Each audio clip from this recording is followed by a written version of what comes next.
introduce myself to you, but just to recap, my name is Bob Lark, and I'm the Chair of Jazz Studies at DePaul University in Chicago.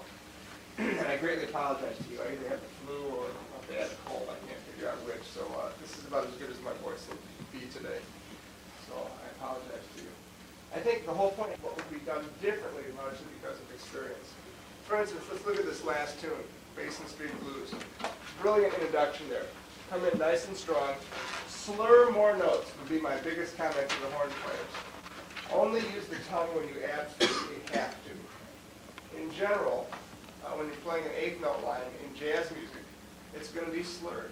You're going to tongue or accent high notes in a phrase, syncopated notes, eighth notes that precede rest, and certainly first notes of phrases.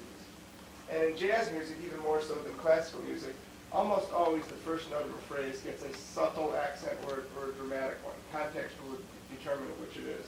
Whether it's a D attack with the tongue, a T attack, but you want to avoid a breath attack. And an accent doesn't necessarily have to be a hammered accent. It could be a subtle one. So I want to play through some of this for a little bit. In general, the drums could be a lot louder on all the tunes. I know you're trying to be sensitive. I usually don't come too. Well, in our band room, there's not very many covers and stuff.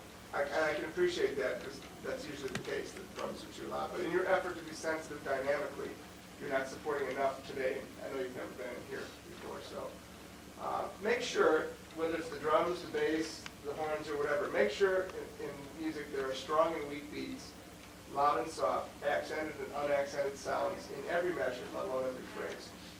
There are some exceptions to that rule, but in general, the music you play, that's the case. And again, loud and soft, accented and unaccented. Sometimes it's very subtle, other times it's more dramatic.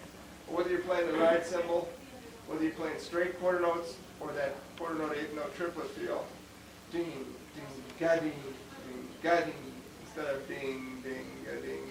It's going to be boring for you to play flat dynamically. And also tend to have the tempo fluctuate some if you're relatively flat. Bass player, you sound very nice. You make a very nice sound on the instrument. Don't be afraid to pull the notes a little bit more assertively from time to time. And you want to connect the quarter notes in kind of a G-U-N-G sound. Gong, gong, gong. Make sure there's no space between any of the notes. One quarter note touches the next. Excuse me. So let me hear just the rhythm section played by themselves for a little bit. At, I think this is right at number 11 in Basin Street Blues. Ready in with them. Sure. Number 11 of Basin Street Blues. One. Oh, he didn't have a part in front of him. But here's what I'd like you to do. I would like you to abandon almost the entire chart, the hi-hat cymbal, as far as playing on it. Have it chucking on beats 2 and 4. But play time on the ride cymbal. And it can be 1, 2, 3, 4, 1, 2, 3, 4, 1, 2, 3, 4. It doesn't have to be the exact same pattern over and over again. But make sure there's loud and soft sounds within each pattern. Just at number 11. 1, 2, 3, 4. Good. Play the right hand twice as loud. Yeah. Make sure your thumb's on top and strike the cymbal. Bang, ding, ding, ding. If it's too loud, I'll tell you. 1, 2, number 11, go. Good.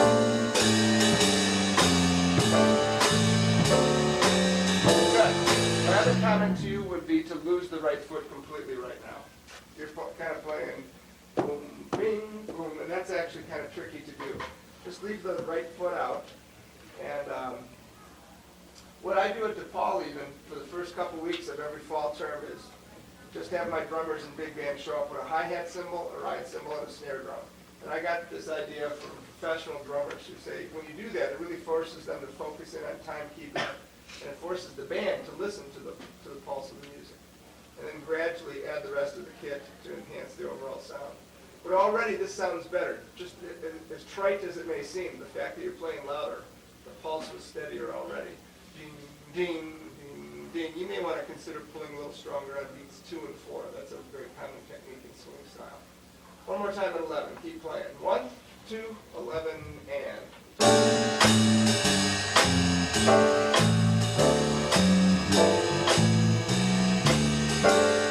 The hi-hat comes in there harder. Yeah. Very good dynamics in the right hand.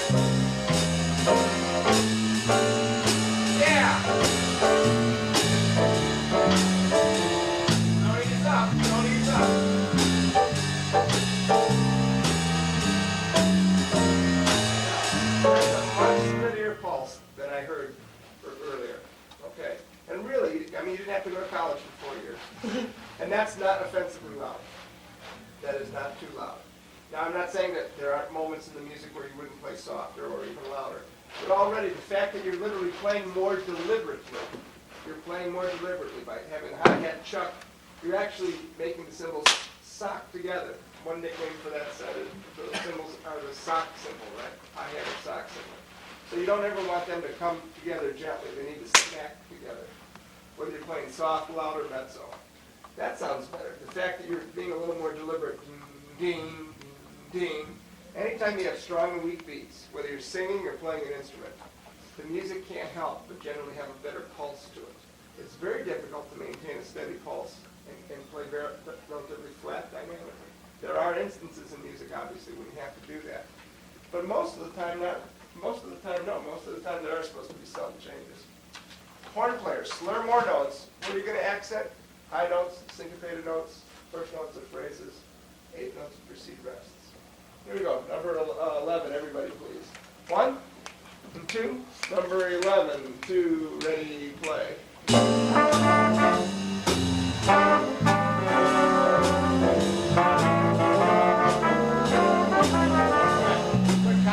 Now he's doing exactly what I asked him to do on the bass. You're drawing the sound out of the instrument rather than relying on the amp to make the sound.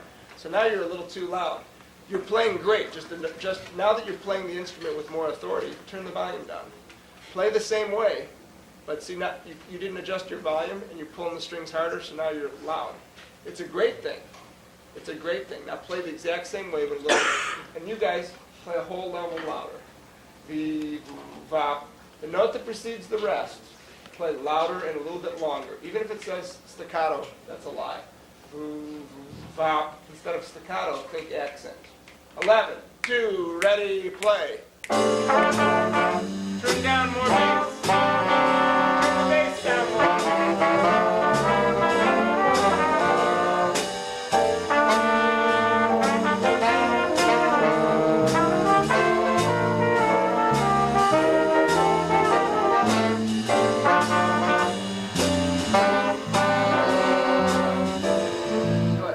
What dynamic level do you have the bass, the amp set on? Go down 2 notches. Go down 2 notches. So number 11, horn players. It's going to be 3, 4, 1. Do, do, bop. See that 8th note that precedes the rest in measure 11? You know, the last 8th note you have of the 3? Give that one an accent. Play it a little louder and give it an accent.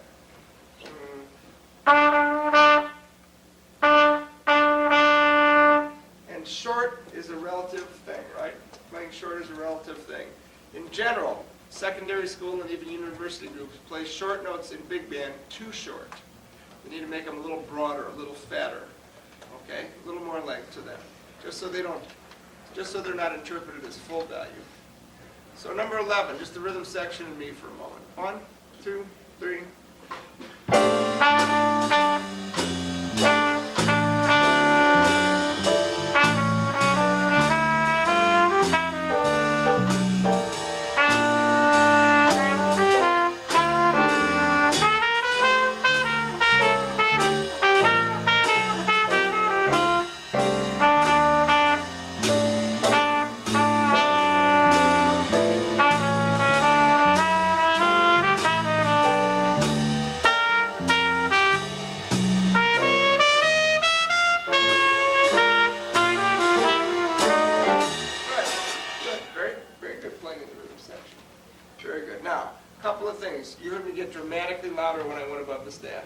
You need to do that too.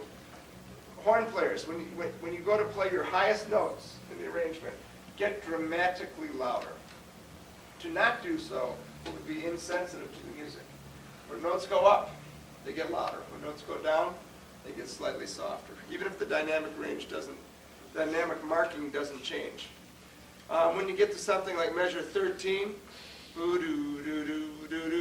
slur as many notes as you can. And just use a legato articulation if you need to, if you have a repeated note. Here we go. Rehearsal 11, everybody please. Saxes, can you guys accent the accented notes a little bit harder with the tongue? 1, 2, 11, go.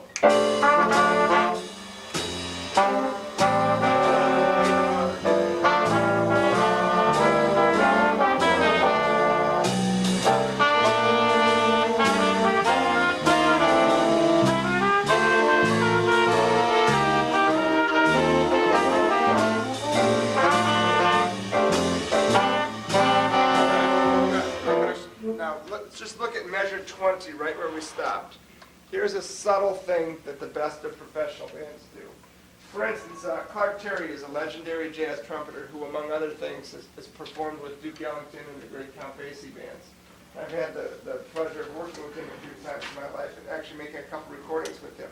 When he came to work with the DePaul band, one comment he made to my band right off the bat was, just because the notes are printed on the page doesn't mean you're supposed to play all of them. And then my band chuckled a little bit, and he kind of like, no, I'm not kidding. Just because the notes are printed in jazz music doesn't mean you're always supposed to play them. And that measure I was just talking about, what was that, measure 20? Measure 20, the figure is written 1, 2, and. If you were to ghost, and by that we mean either leave the note out or just very softly play the second note of that measure, it's going to quote-unquote swing harder just by doing that. Play the first note strong, the third note strong, second note don't play it at all, or else play it very softly. So instead of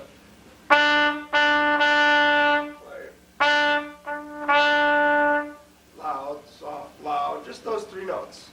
1, ready horns, just those 3 notes. 2, ready, play. And the first note really loud. 2, again, play. You're gonna tongue slur. Da, va. Loud, soft, loud. See what happens. 1, 2, again, play. Again, 2, ready, go. Don't be late to beat 2. You're not going to breathe between the first 2 notes. It's sing for me. Sing, 2, ready, go. Ba, ba. Let's sing with the dynamic inflection. 2, again, go. Ba, ba. It'd be more extreme. You couldn't have a worse voice than me. 1, 2, ready, go. Ba, ba, ba. Play it. Just like that. Loud, soft, loud. 1, 2, ready, go. Some of you are almost inserting an extra beat. Da, va. Sing, ready, go. Da, da. Play it. 1, 2, ready, go. Now put a little more sound on the second note, not much. 2, ready, go. Now, you may think that's not a big deal, but inflection like that gives jazz music its style, its integrity. It'll also help, believe it or not, to keep the pulse steadier. Again, loud and soft, accented and unaccented, strong and weak beats. Little things like that make a big difference. Everybody at number 11, please. Full band at 11. 1, 2, 1, 2, 3, 4.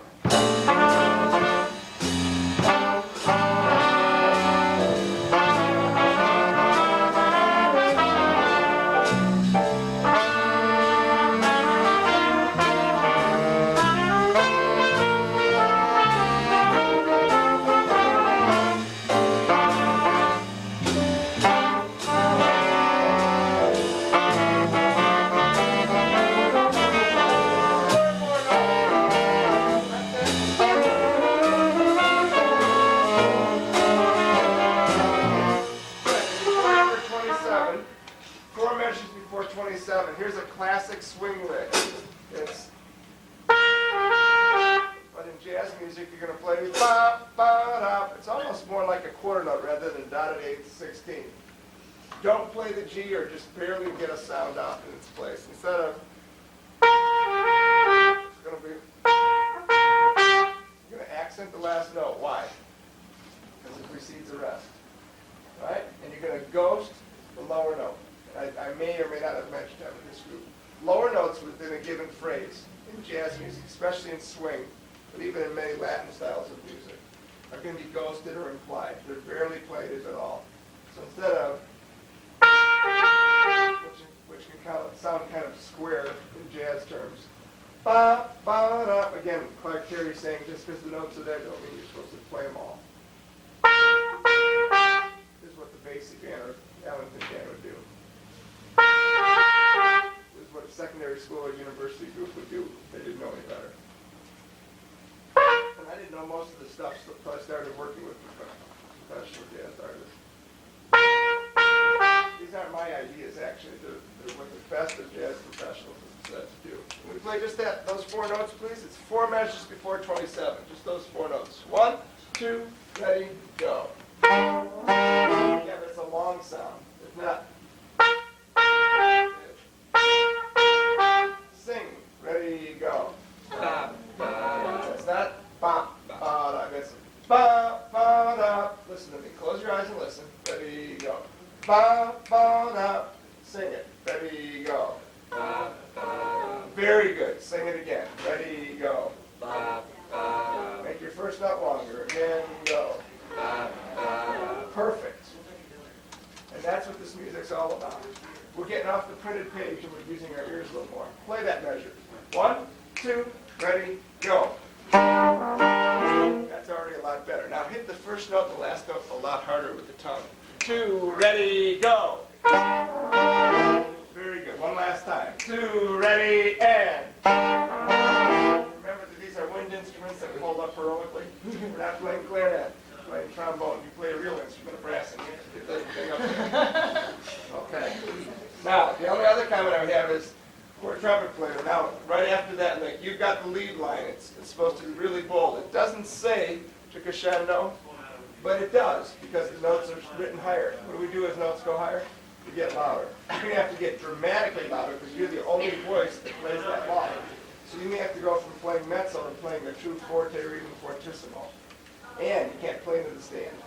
One of the real tricks about playing jazz band music, especially in a big band, is you'll see this with a lot of pro bands where they start to turn their music like this. And I grant you it's a whole other skill to learn to play like this. You kind of look down or to the side. But you don't want to ever play into the stand. Either play over a stand or to the side of a stand. And I admit that's a whole different skill than what you're going to acquire than playing in a wind ensemble. Help me out. Where's that little figure? So it's going to be 3, 4.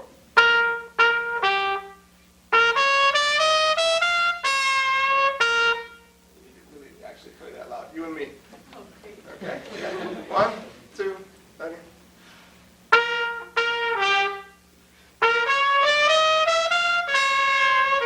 See how I'm bending that note? We were out of tune because, well, normally I wouldn't be playing it with you. But if you want to bend that note, put a lot of air through the horn and you kind of relax your lower lip a little bit. Be ba ba.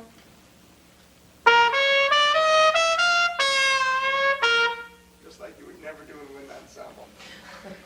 Okay, one more time right there. Same spot, guys, and keep playing. You're not going to play too short, are you? No, I got it. Yes, sir. Same spot, everybody. Where is this? 4 measures before 27? 23 would be the measure. Yeah, here we go. Full band. 1, 2, ready, and.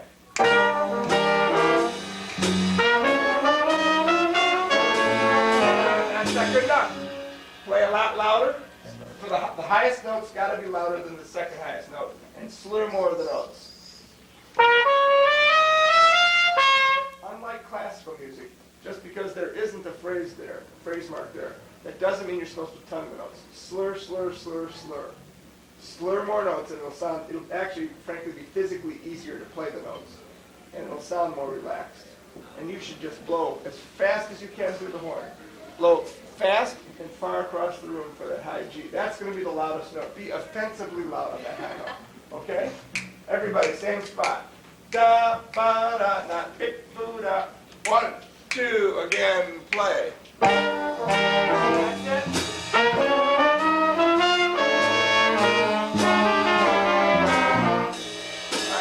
Now that sounds to me already a lot better. I mean, just that little figure, ba, ba, da.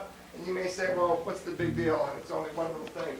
Well, if you can transfer the style that we just worked on right now, the sense of articulation, the ghosting, the dynamic balance, when to slur, when to accent, what we just focused on right there applies to the rest of that arrangement, as well as the other 2 tunes.